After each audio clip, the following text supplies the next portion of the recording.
Okay student, chemistry का आज हमारा लेक्चर नंबर 11 है, 5 मई 2020 का। आज का हमारा टॉपिक है green house effect and global warming. उसमें सबसे पहले हम ये चेक करेंगे कि ग्रीन हाउस किसे कहते हैं। आपने अक्सर छोटी बुक्स में पढ़ा होगा, छोटी क्लासेस में जो बुक्स थी उनके ऊपर लिखा होता था कि एक ग्रीन कलर का शीशा है जो कि पौधों के ऊपर लगाया जाता है, इसे हम कहते हैं ग्रीन हाउस इफेक्ट। असल में ये जो ग्रीन कलर का शीशा है, ये शीशा उन्होंने किस बेस पे बनाया होता है, इस बेस को आज हमने डिस्कस करना है। असल में ग्रीन हाउस इफेक्ट का ये जो कॉन्सेप्ट है ये कहाँ से लिया गया है। हमारी जो ज़मीन है इसके इर्द गिर्द जो CO2 गैस है, कार्बन डाइऑक्साइड गैस है, इसकी जो लेयर है वो एक एनवेलप, एक गुलाफ की तरह हमारी ज़मीन के इर्द गिर्द ऊपर एटमॉस्फेयर में ये बनी होती है। ठीक है, ये सूरज से आने वाली शुआओं को अंदर तो आने देती है, लेकिन जब वो ज़मीन से टकरा के बाहर जाने लगती हैं तो उनको बाहर नहीं जाने देती। इस तरीके से ये जो CO2 गैस है ये हमारे लिए बेनिफिशियल है, क्योंकि ये सूरज से आने वाली शुआओं को जज़ब करके ज़मीन को इतना वार्म अप कर देती है कि वो रहने के काबिल हो सके। अदरवाइज़ दिन में आने वाली सारी जो शुआएं हैं उसकी वजह से टेम्परेचर बहुत ज़्यादा हो और रात को टेम्परेचर बहुत लो हो और ये ज़मीन हमारे रहने के काबिल नहीं हो। इट्स मीन कि CO2 अगर एक नॉर्मल रेंज में हमारे पास पाई जाती है तो ये हमारे लिए बेनिफिशियल है, ये हमारे लिए ज़रूरी है, क्योंकि ये ज़मीन को रहने के काबिल बनाती है। ठीक है, ज़मीन का टेम्परेचर मेंटेन करती है। एक खास हद तक जो इसकी अमाउंट है वो हमारे लिए काबिले फ़ायदेमंद है। ठीक है, अगर ये ना हो तो हमारे जो दिन का टेम्परेचर है वो अर्थ का टेम्परेचर जो होता है ना, वो एवरेज टेम्परेचर इस वक्त -20 डिग्री सेल्सियस होता, जो कि इस वक्त 15 डिग्री सेल्सियस है। तो आपको पता है -20 अगर एवरेज हमारा टेम्परेचर होता तो इस वक्त हमारे लिए ज़मीन पे रहना नाकाबिले बर्दाश्त होता, और 15 डिग्री सेल्सियस की कार्बन डाइऑक्साइड की लेयर की वजह से। ठीक है, कि इसने आने वाली सूरज की शुआओं को ये जज़ब करके फिर उनको वापस नहीं जाने देती, और ज़मीन का जो बैलेंस है टेम्परेचर का वो मेंटेन करती है, उसको बैलेंस करती है टेम्परेचर को। ठीक है, यानी अगर ये गौर किया जाए तो ये जो CO2 है ये हमारे लिए बेनिफिशियल है, इसकी अमाउंट हमारे लिए ज़रूरी है। जैसे मैंने आपको बताया ऊपर कि ये गुलाफ की तरह होती है, सूरज की शुआओं को आने देती है लेकिन जाने नहीं देती है। इसका ये जो बुनियाद है, यही कॉन्सेप्ट यूज़ करके ये जो पहाड़ी इलाके हैं जहाँ पे पौधों को टेम्परेचर ज़्यादा चाहिए होता है, उनको टेम्परेचर उतना नहीं मिलता, तो उनके इर्द गिर्द ग्रीन कलर का शीशा लगा देते हैं ताकि वो सूरज की शुआओं को अंदर तो आने दे लेकिन बाहर जाने ना दे, और अंदर लगे हुए पौधे को जो है मैक्सिमम टेम्परेचर ग्रो करने के लिए मिल सके। तो बेसिकली ये जो ग्रीन कलर का शीशा लगाते हैं, जिससे आपने छोटी क्लासेस में ग्रीन हाउस इफेक्ट पढ़ा था, वो इस CO2 लेयर एक गुलाफ जो बनाती है एटमॉस्फेयर में, वो कॉन्सेप्ट इस कॉन्सेप्ट से लिया गया है।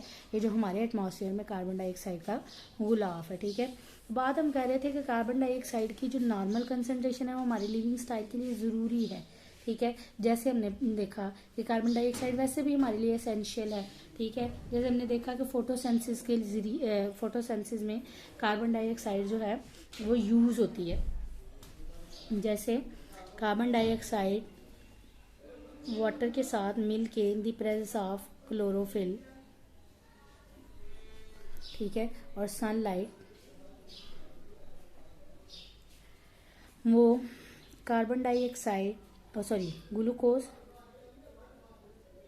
और ऑक्सीजन बनाती है।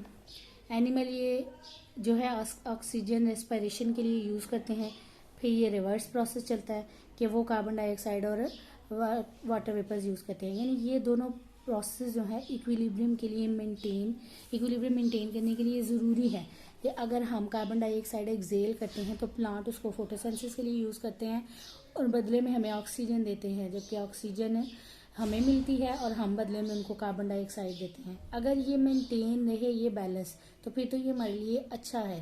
ठीक है, तो CO2 एक पॉइजनस गैस नहीं है कि ये हमारे लिए बहुत पॉइजनस है, ये नहीं है। ठीक है, एक नॉर्मल कंसनट्रेशन तक अगर ये रहे तो ये हमारे एटमॉस्फेयर को वार्म अप करने के लिए ज़रूरी है। लेकिन जब ये अपनी लिमिट क्रॉस कर जाती है, ठीक है, तो तब इसकी लेयर जो है वो हैवी हो जाती है, थिक हो जाती है।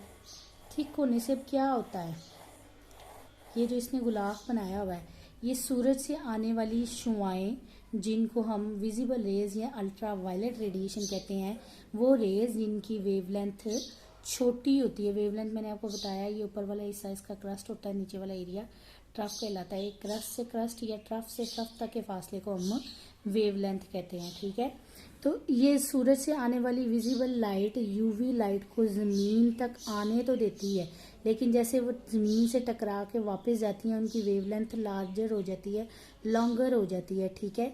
उनकी वेवलेंथ लॉन्गर हो जाती है और उस वक्त उनको हम कहते हैं infrared radiation, IR radiation, infrared radiation. इनको ये वापस जब जाके इस गुलाफ से टकराती हैं तो वो इसको बाहर निकलने नहीं देता।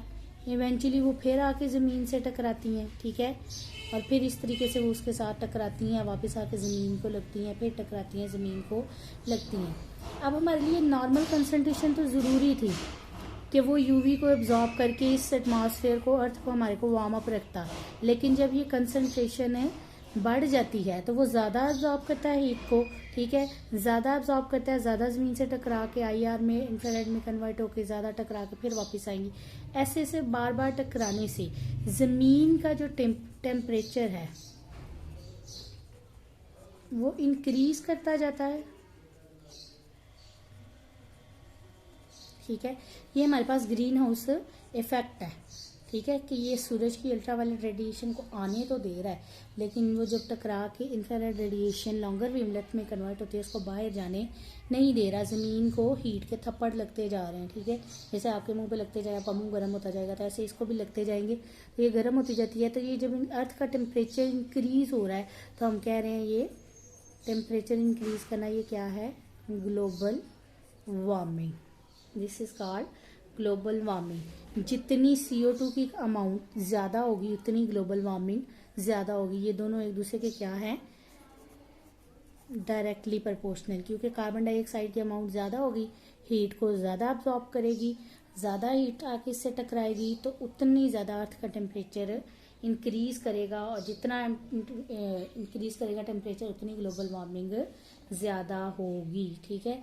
ये है हमारा आज का टॉपिक कि ग्रीन हाउस इफेक्ट की वजह से कैसे ग्लोबल वार्मिंग इंक्रीज कर रही है। तो ये आपका very very very important board long है, ठीक है। उसके बाद आपने इसमें ये याद करना है, ये बैलेंस किस लिए ज़रूरी है, ठीक है। और ये आपने इसमें ये डायग्राम आपको मस्ट आनी चाहिए कि आप देख रहे हैं कि सन से रेडिएशन आ तो रही है लेकिन जा नहीं रही हैं, ठीक है।